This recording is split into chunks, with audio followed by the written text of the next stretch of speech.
जिला न्यायाधीश किसी भी राज्य में जिला न्यायाधीश के रूप में व्यक्ति की नियुक्ति अथवा उसकी जगह पर नियुक्त अथवा पदोन्नति उस राज्य के संबंध में अधिकार रखने वाले उच्च न्यायालय के साथ विचार विमर्श करके उस राज्य का राज्यपाल करता है।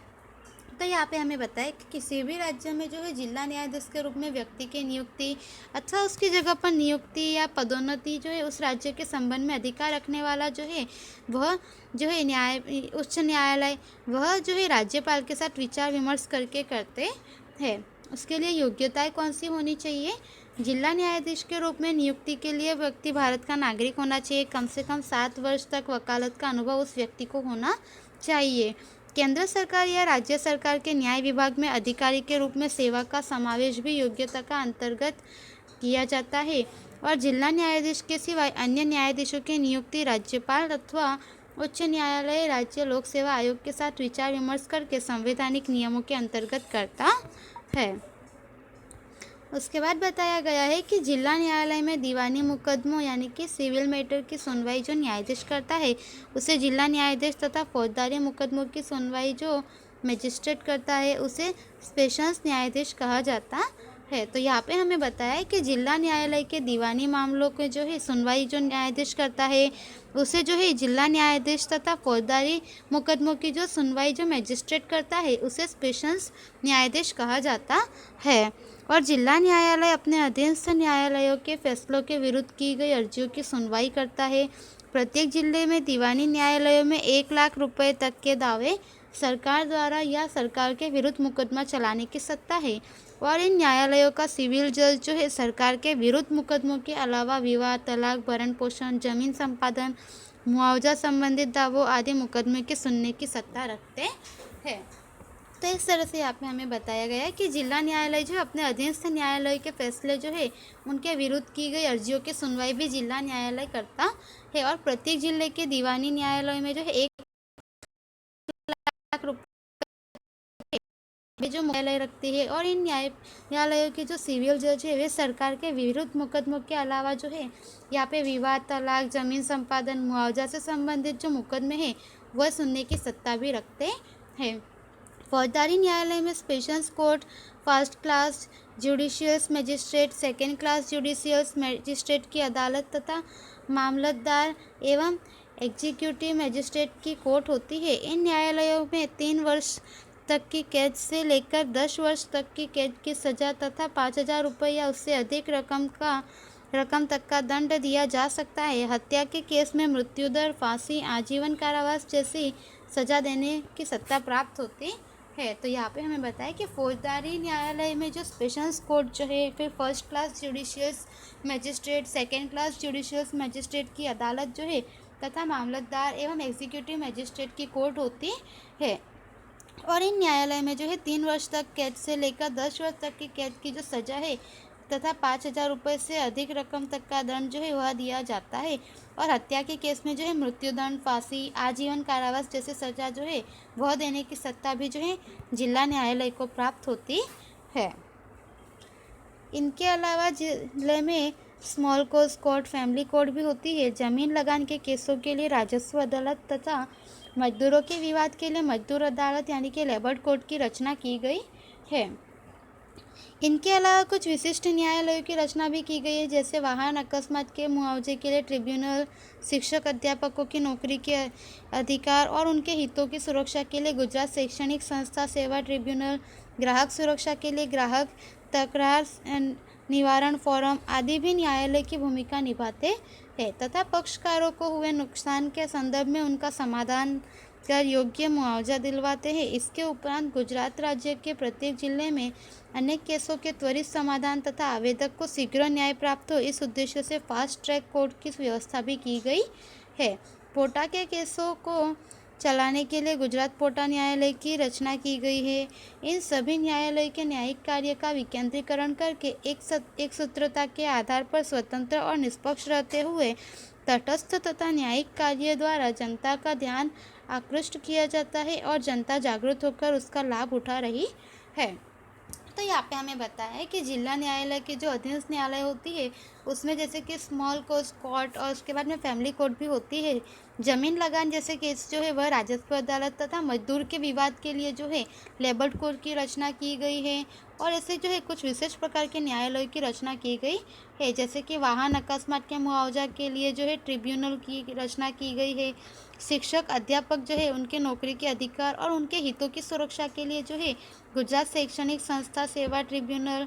फिर ग्राहक सुरक्षा के लिए जो है ग्राहक तकरार निवारण फोरम आदि जो न्यायालय है इन सभी की रचना भी की गई है, जो योग्य मुआवजा दिलवाते हैं नुकसान होने के संदर्भ में।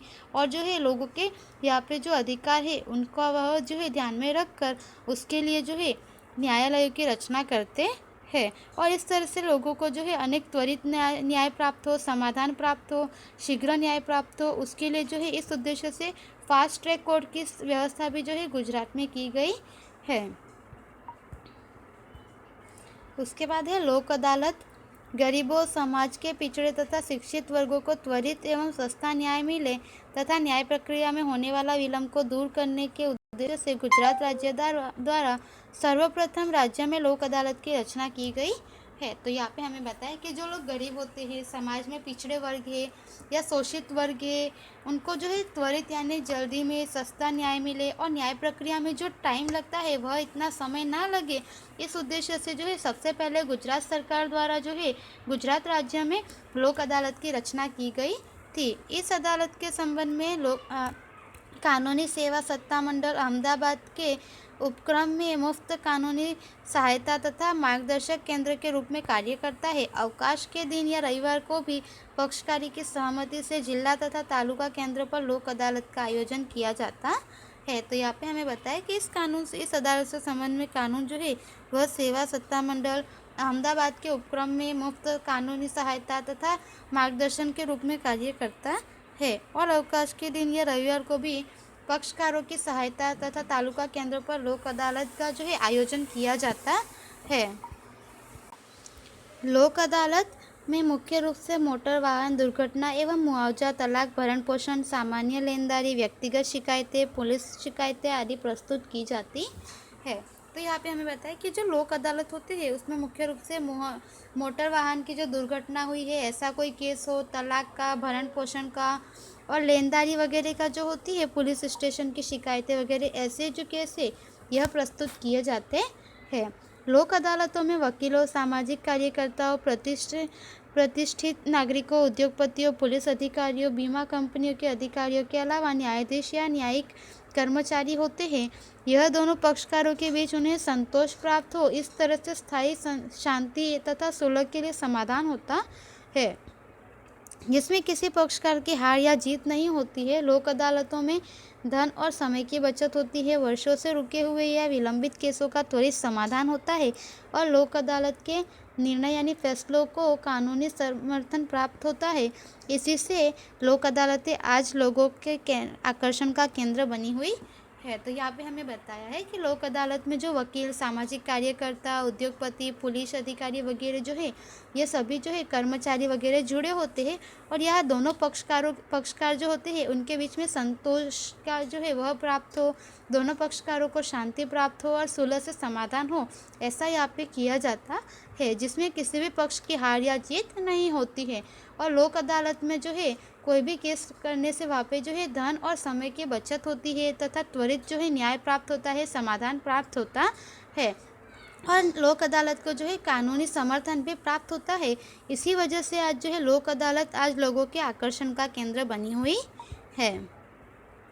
उसके बाद यहाँ पे हमें बताया है कि न्यायपालिका की स्वतंत्रता। भारतीय संविधान में नागरिकों के मूलभूत अधिकारों की सुरक्षा एवं सामाजिक, आर्थिक तथा राजनीतिक समानता एवं न्याय स्थापित करने का कार्य न्यायपालिका को सौंपा गया है, जो विधायिका तथा कार्यपालिका से स्वतंत्र, तटस्थ और निर्भीक ढंग से करना सुनिश्चित किया गया है। न्यायपालिका का कोई भी कदम सरकार के पक्ष में अथवा सरकार के विरुद्ध पक्षतापूर्ण नहीं होना चाहिए।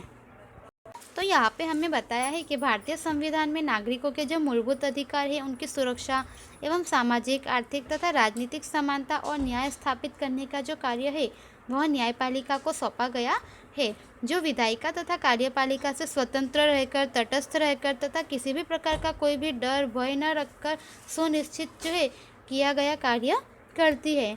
न्यायपालिका का कोई भी कदम सरकार के पक्ष में अथवा सरकार के विरुद्ध पक्षपातपूर्ण नहीं होना चाहिए। न्यायपालिका जो है वह कोई भी कदम जो सरकार के पक्ष में अथवा सरकार के विरुद्ध जो है पक्षपातपूर्ण नहीं होना चाहिए।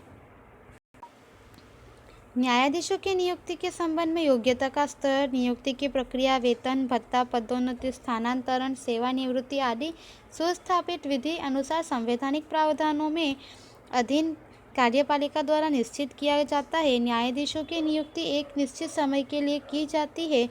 राजनीतिक प्रभाव या मनमाने ढंग से कार्यपालिका किसी भी न्यायाधीश को उसके पद से हटा नहीं सकती है। उसके वेतन, भत्ता, नौकरी की शर्तों, पदोन्नति, स्थानांतरण, निवृत्ति का लाभ, पेंशन फंड और इस सभी मामलों में उन्हें नुकसान हो इस प्रकार का कोई परिवर्तन नहीं किया जा सकता है। न्यायाधीशों के कार्यकाल के दौरान उनके कामकाज तथा फैसलों के संबंध में संसद या विधानसभा में कोई भी चर्चा या उस पर टीकात्मक प्रतिक्रिया की जा सकती है। तो यहाँ पे हमें बताया है कि न्यायाधीशों की नियुक्ति के संबंध में जो है उनकी योग्यता का स्तर क्या रखना है, नियुक्ति की प्रक्रिया किस प्रकार की होगी, उनका वेतन भत्ता की प्रक्रिया क्या है, किस प्रकार का कितनी मात्रा में है, पदोन्नति के विषय में, स्थानांतरण के विषय में जो है ये सारी जो है कार्य वह कार्यपालिका द्वारा निश्चित किया जाता है और न्यायाधीशों की नियुक्ति एक निश्चित समय के लिए की जाती है। राजनीतिक प्रभाव या मनमाने ढंग से कार्यपालिका किसी भी न्यायाधीश को उसके पद से नहीं हटा सकती है। उसके वेतन भत्ता, नौकरी की शर्तों, पदोन्नति, स्थानांतरण, निवृत्ति का लाभ, पेंशन फंड और सभी मामलों में को जो है उन्हें नुकसान न हो इस प्रकार का परिवर्तन भी नहीं किया जा सकता। न्यायाधीशों के कार्यकाल के दौरान जो है उनके कामकाज तथा फैसलों के संबंध में संसद जो है वह विधानसभा में कोई चर्चा या उस पर जो है टीकात्मक प्रतिक्रिया की जा सकती है। उसके बाद में बताया है कि सेवानिवृत्त होने के बाद कोई भी न्यायाधीश किसी भी न्यायालय में वकालत नहीं कर सकता है। इन सभी प्रावधानों के पीछे मूलभूत उद्देश्य न्यायाधीश निर्भयतापूर्वक, ईमानदारी तथा स्वाभिमान के साथ स्वतंत्र तथा निष्पक्ष होकर अपने कर्तव्य का पालन कर सके तथा जनता को सच्चा, पारदर्शी एवं त्वरित न्याय प्रदान कर सके। तो यहाँ पे हमें बताया कि कोई भी व्यक्ति जो है सेवानिवृत्त होने के बाद वहाँ पे वकालत का कार्य जो है वह नहीं कर सकता किसी भी न्यायालय में। और इन सभी प्रावधानों के पीछे जो मूल उद्देश्य है वह यह है कि न्यायाधीश जो है किसी भी डर के बिना निर्भयतापूर्वक, ईमानदारी से, स्वाभिमान से तथा स्वतंत्र और निष्पक्ष होकर जो है अपने कर्तव्य का पालन करे और सच्चा, पारदर्शी एवं त्वरित जो न्याय है वह जनता को प्रदान करे। भारतीय संविधान द्वारा न्यायपालिका को स्वतंत्र, निष्पक्ष, तटस्थ, एकसूत्री तथा विशिष्ट स्थान दिया गया है। सर्वोच्च न्यायालय में सार्वजनिक हित के दावों, सार्वजनिक हित के प्रश्नों या सार्वजनिक हित की समस्याओं के हल के लिए मात्र पोस्टकार्ड अथवा सामान्य पत्र द्वारा की गई शिकायतों को सार्वजनिक हित की शिकायत के रूप में स्वीकार करते हुए सर्वोच्च न्यायालय में कार्यपालिका को समय समय पर आवश्यक आदेश दिए गए हैं, जिसके कारण न्यायपालिका की सक्रियता भी लोगों को दिखाई देती है। तो यहाँ पे हमें बताया कि भारतीय संविधान द्वारा जो है न्यायपालिका को निष्पक्ष, तटस्थ और एकसूत्री जो है वह स्थान दिया गया है।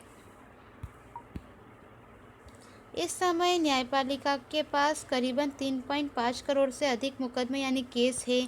अपर्याप्त न्यायालयों तथा न्यायाधीशों एवं अन्य स्टाफ की कमी के कारण न्याय में होने वाला असह्य विलंब को रोकने तथा लगभग 1,500 से अधिक पुराने और अप्रस्तुत कानूनों को बदलने की तैयारी वर्तमान सरकार ने की है।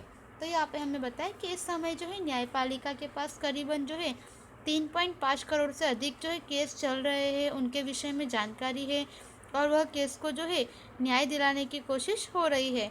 और अपर्याप्त न्यायालय है, जितने न्यायालय होने चाहिए उतनी मात्रा में नहीं है। न्यायाधीशों की और स्टाफ की जो है वह कमी है तथा जो है असह्य होने वाला विलंब को जो है उसे रोकने के लिए लगभग 1,500 से अधिक पुराने और अप्रस्तुत कानूनों को बदलने की तैयारी जो है वर्तमान में सरकार ने की है। तो इस तरह से विद्यार्थी इस पाठ में हमने यहाँ पे जो है न्यायपालिका के विषय में जाना।